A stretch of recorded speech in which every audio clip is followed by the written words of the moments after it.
How you doing? I'm Jim, and welcome to Time in Johnstown. Today I got something a little different that I'm working on. This is actually a Morrison clock gauge. This goes on top of a large oil tank. It could be anywhere up to 12 foot across or 12 foot high, the tank. And there's a big float that goes down, and as the fuel level drops, as you can see, so does the clock gauge. And then as the tank is filled, it raises the float and it comes up. Well, this here, I replaced the gauge on one of my tanks.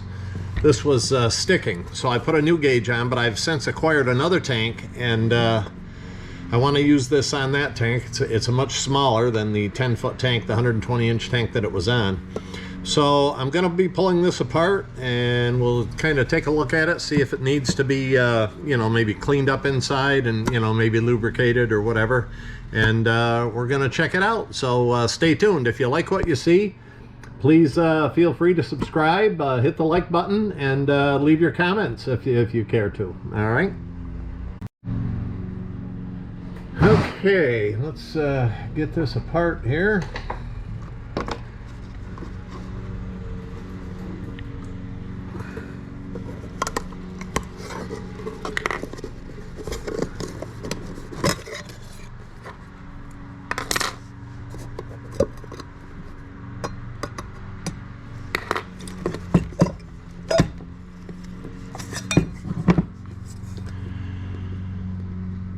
Here's the model. This was from 2003. That's how old this is. 818-0100. This is what it looks like in the back side of it. This is like a spring. That's what, as you can see, I don't know if you can see that turn, and then as it winds back up, this has to hold tension on this and overcome the weight of this float. This is a stainless steel float, and this just kind of goes down in the level of the material. So we're going to pull the face of this off and see what we have here.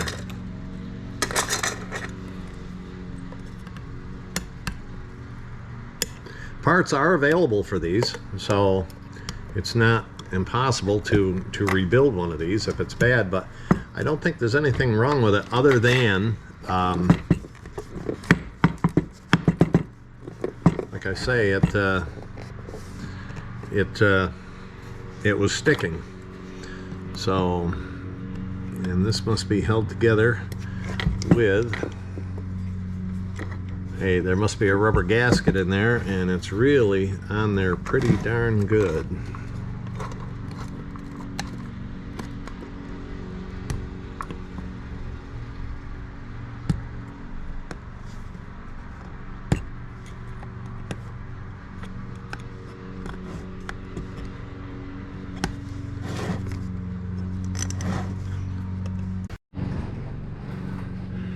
Alright, I got my Allen wrench here that's going to work, and we're getting this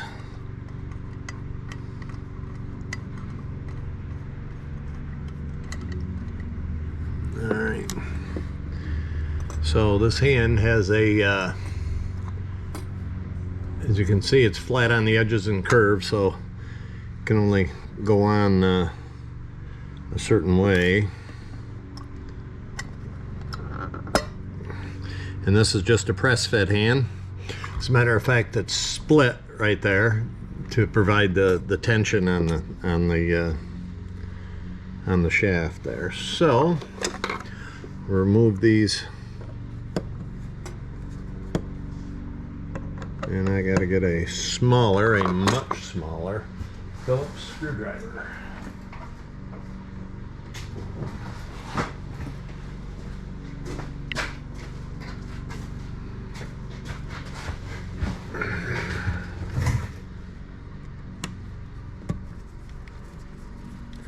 And this will remove the face, the clock face itself here.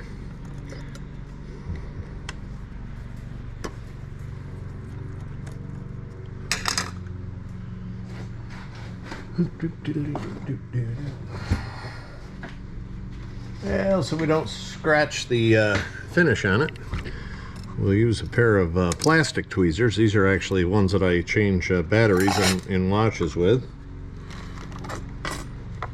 You want to be careful with sending things flying. Worst thing you can do is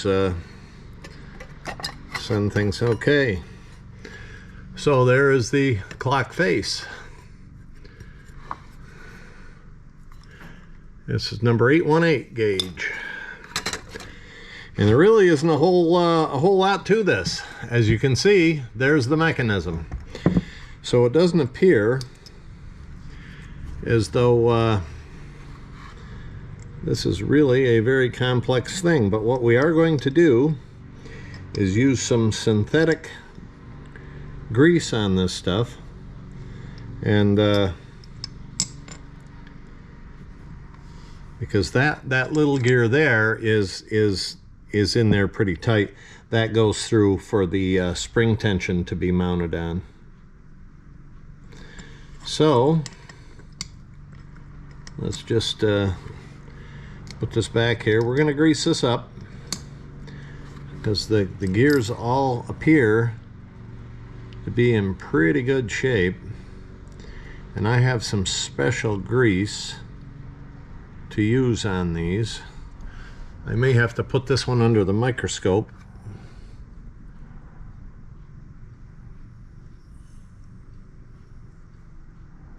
Look at that with my loupe, maybe.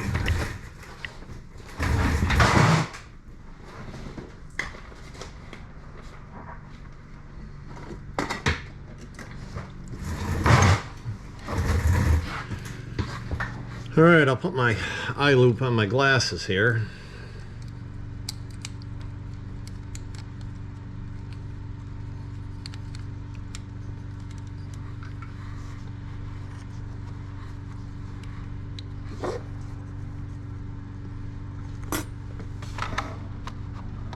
Some light on the subject.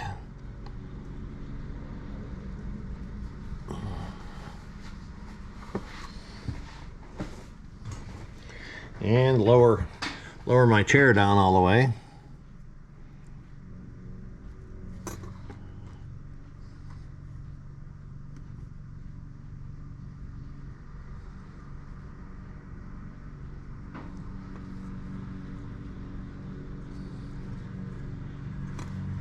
Yeah, that looks all right.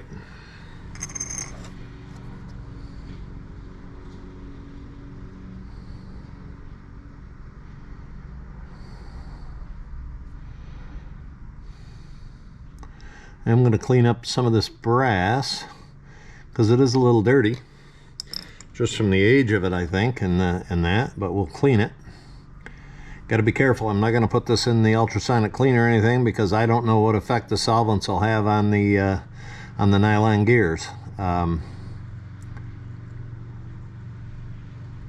we certainly don't want to damage them any. So, but I can definitely clean up the brass, and we can lubricate the brass pivots in that, which all appear to be fairly tight. You know, it doesn't seem to be an issue with movement or anything. You know, not a lot of slop in it anyway.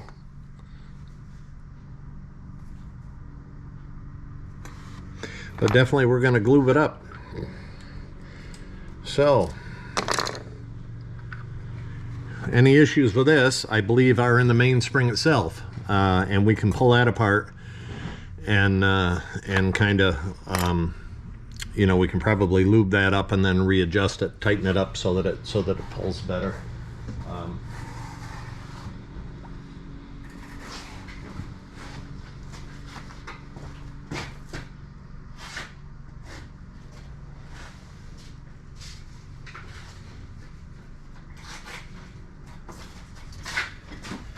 And I don't need much to clean up these brass pivots.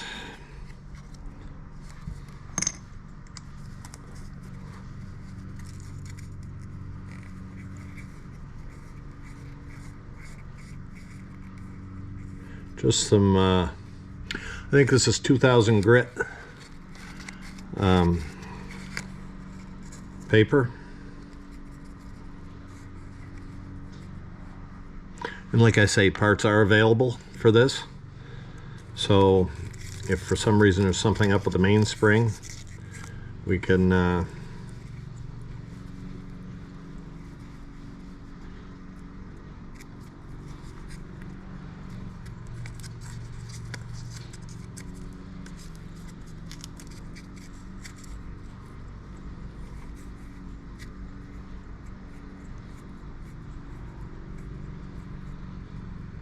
yeah, that cleaned up nice.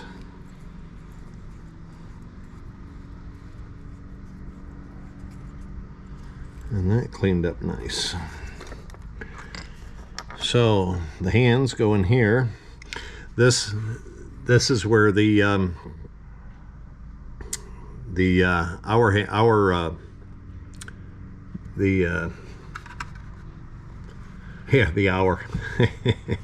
This is where the inch hand gets screwed to. This is what the foot, as you can see, it's the markings on the dial. While it has 12 like a clock, it's 1 foot, 2 foot, 3 feet, 4 feet, 5 feet, 6, and so on, all the way up to 12 feet. And then the inches are 1 through 12, obviously. So the inch hand gets screwed onto this with that screw that I took out, and the hour, or the foot hand, that goes over this, which is the press fit around that brass. So let me go find some the appropriate. Actually, I think I have what I want right here, and that's what it is: some silicone grease.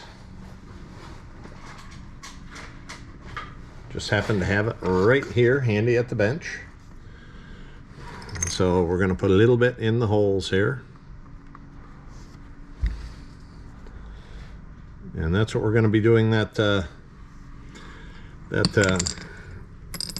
going to be doing up that mainspring with the same grease. But what we're going to do when we do that, and believe it or not, there's a little bug in there, a little fly got into my grease. We're going to put some on a little tissue paper, and then that will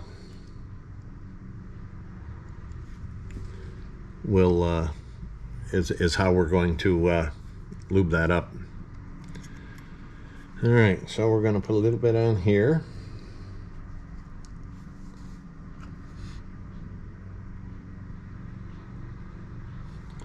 And we'll put that in there. I'm going to put just a little bit on these gears. I'm hesitant to put, I'm not going to put any grease on the teeth themselves, because usually you do not have to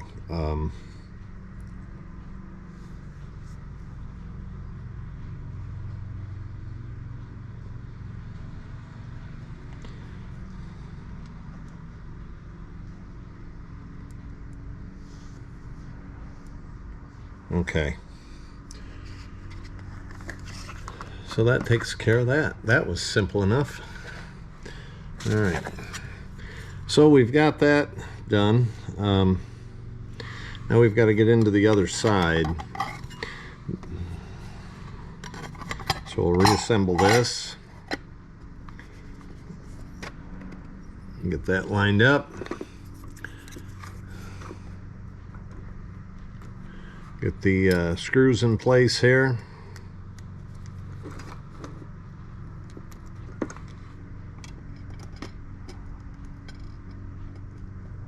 Now, if I was working on a watch, obviously I'd be wearing, you know, things on my fingers.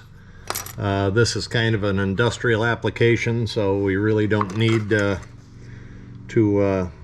wear any type of, I'm not really worried about the oils from my skin getting on the brass. I'll show you what I wear when I work on a watch. I kind of look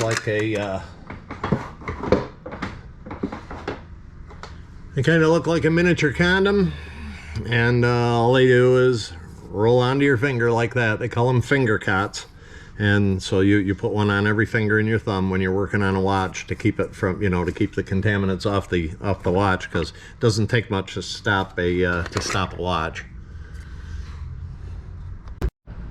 All right, I went ahead and grabbed my Windex out of the cabinet. I'm gonna clean this glass up here.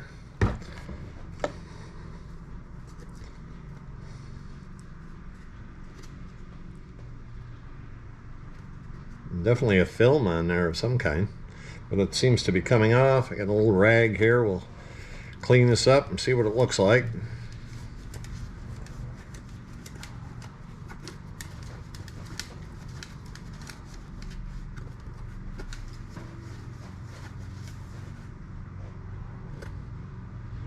Well, that looks a lot better than it was anyway.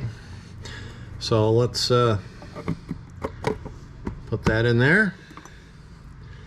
And then we'll get this ring started.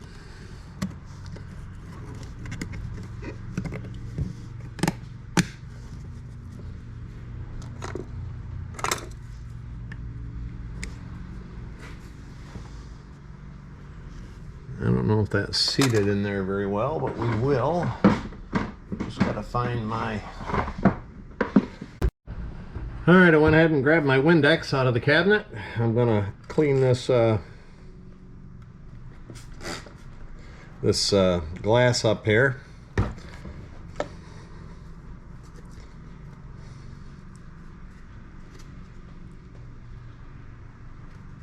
Definitely a film on there of some kind, but it seems to be coming off. I got a little rag here. We'll clean this up and see what it looks like.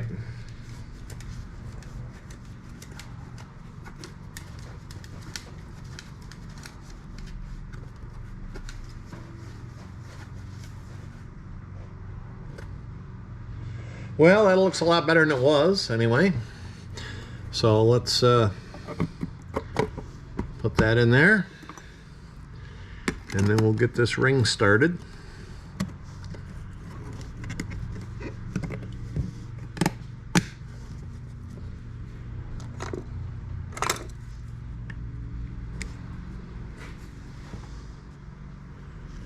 I don't know if that's seated in there very well, but we will. Just gotta find my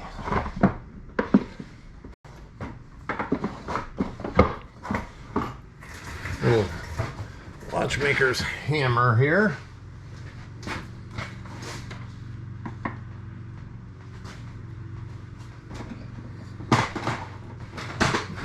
So I just want to go around and tap this in because it doesn't look like it's seated. So there, now she's seating in nicely.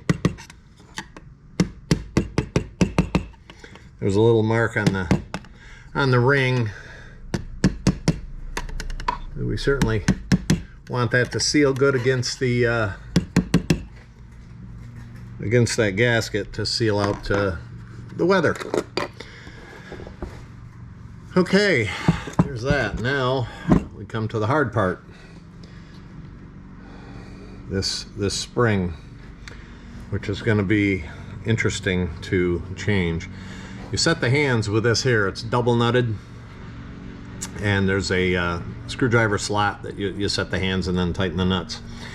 We're going to have to remove that. We're going to have to remove this nut here, or bolt. This just winds up. The spring winds up on that.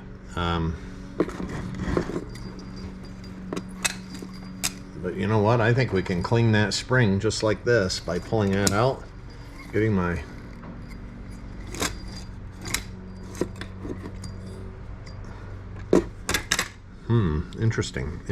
interesting. See, this one has given trouble before. I can see that, and I had this apart once before, but not the other side, only this side. It's got a little kink to the spring. I know I had some issues with it, but it looks as though we have it. So I think I'm going to get a little bit of cleaning solvent on there. I'm going to hold that between my fingers, and I'm going to pull this in and out.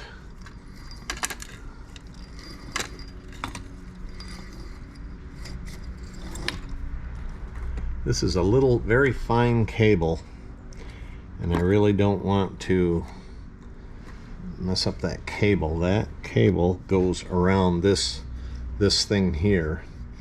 And so what I'm going to do,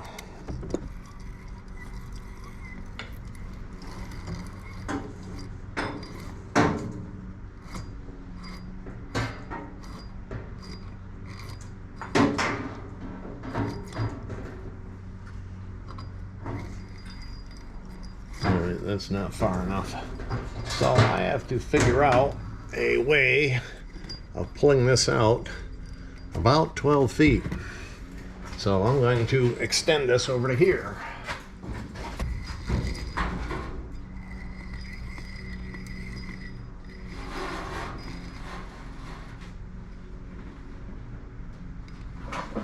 We almost have it.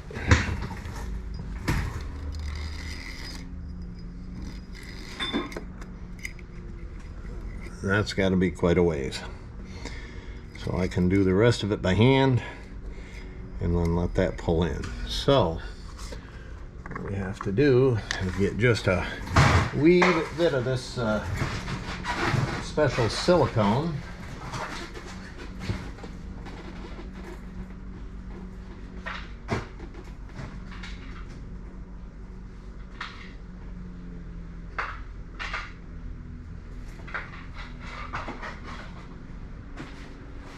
On a piece of watch paper.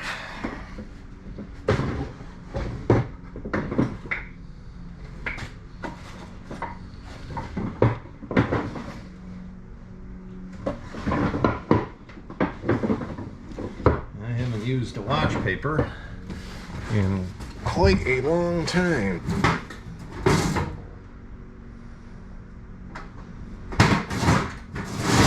Thousand pieces of watch paper.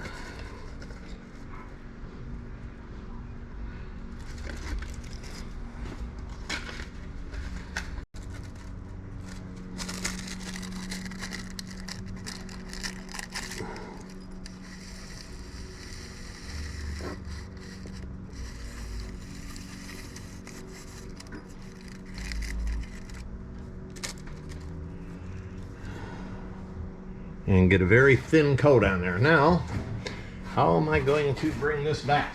We got to figure out a way to bring this.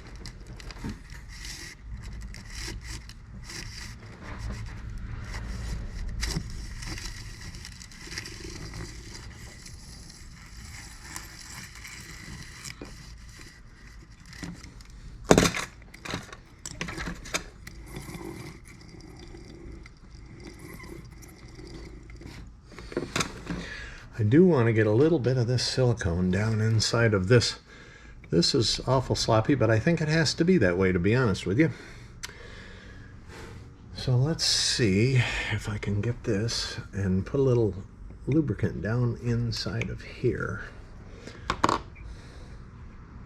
without this thing flying off and making a mess.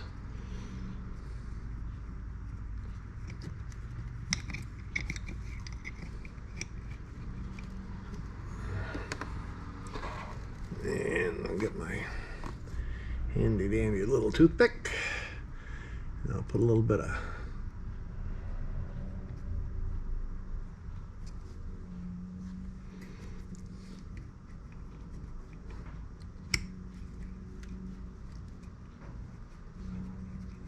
wants to fly. If I don't hold it, she'll go right across, it'll fly up in a mess. And then we'll have to straighten that spring out. So if you do this, you want to hold on to it. Now this isn't a procedure authorized by Morrison. This is just something that I'm doing. So this is more for entertainment.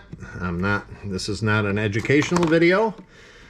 When in doubt, contact Morrison or one of their approved repair centers if they have any. I don't know if they do, but I'm relying on my experience as working on clocks and watches and things. And all right, well, here's something interesting I found. This I don't know if you can see it. See, I'll find something to point with here. The edges of this the inch hand, I keep calling it the minute hand, are flat on the sides and they're curved on the ends. So you would think that the shaft would have the corresponding flat spots on it for this to go, but alas, it doesn't. And I can see by the looks of the mark from the screw that that just sets on there, and then this screw goes in there and holds that down against that hand. That's all it is. I'm tempted to take that out and put the flat spots in it, but I really don't want to alter what they've already done. And I got to tell you, this is tough with big fumble fingers like I have. So, and I know my bench is a mess from this, because this is not one of the most cleanest things I've ever repaired on this bench, or this is the dirtiest thing I've ever repaired on this bench, to be honest with you.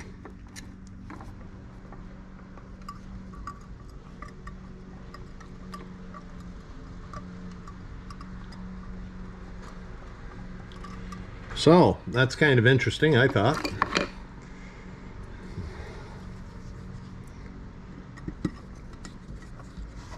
That would and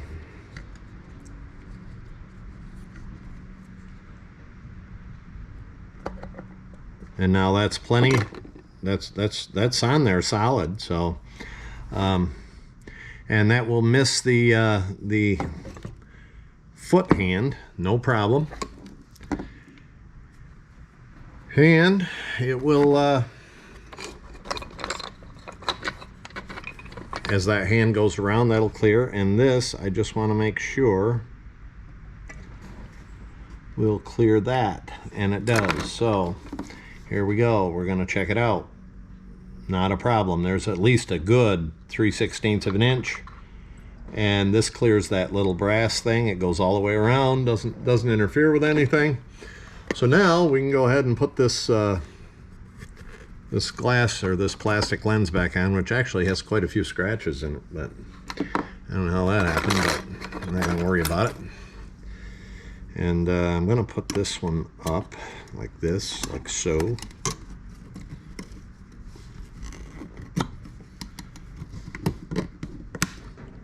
And we will go around and tap this into place.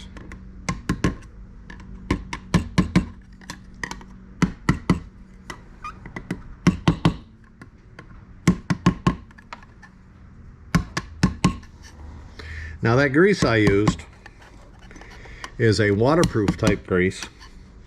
It's silicone, but it also won't be affected in the cold weather. The cold weather should not affect that grease, because this is going to be outside in the cold on top of a tank that is. So when this tank is full, that's about where the gauge should be. I'm going to have to adjust that foot hand because it's not perfectly on, which isn't a big deal. I can do that. And then as it gets filled, the float comes up, it comes around, and it's a 2,000 gallon tank, a 64 inch. So you're only allowed to fill these 95% capacity. So 95% of, or 90%, I'm sorry, is 1,800 gallons, because it's a 2,000 gallon tank. So I've got to find out where on the inch scale that the 1,800 would be, and then I'll know, you know, how high you could, as you're filling it, where to stop on this. But so that's pretty much it. There's a catch here, almost like a giant safety pin that holds this, so you can replace this if you have to, if it ever leaks. But I think you could probably do something with that if it did. But so there you have it, a Morrison 818 clock gauge, serviced and ready to go into operation. I'm going to be installing it on the tank, and I guess I could make a quick video of it. It's no big deal. I got to get a bushing to go from the 4-inch down to a 2-inch so that this will fit in it, and then we'll install it on the tank, adjust the hands, which I'll probably adjust on site. So that because I want that foot hand, I don't want it past there. I want it where I have to have it when it's when it's empty. So So, all right, hey, thanks for watching. Like I say, if you enjoyed this, please hit the subscribe button, the like button, leave your comments down below, and I can, I'll try and respond if there's any comments. And hope you enjoyed it. Have a great day. Thanks.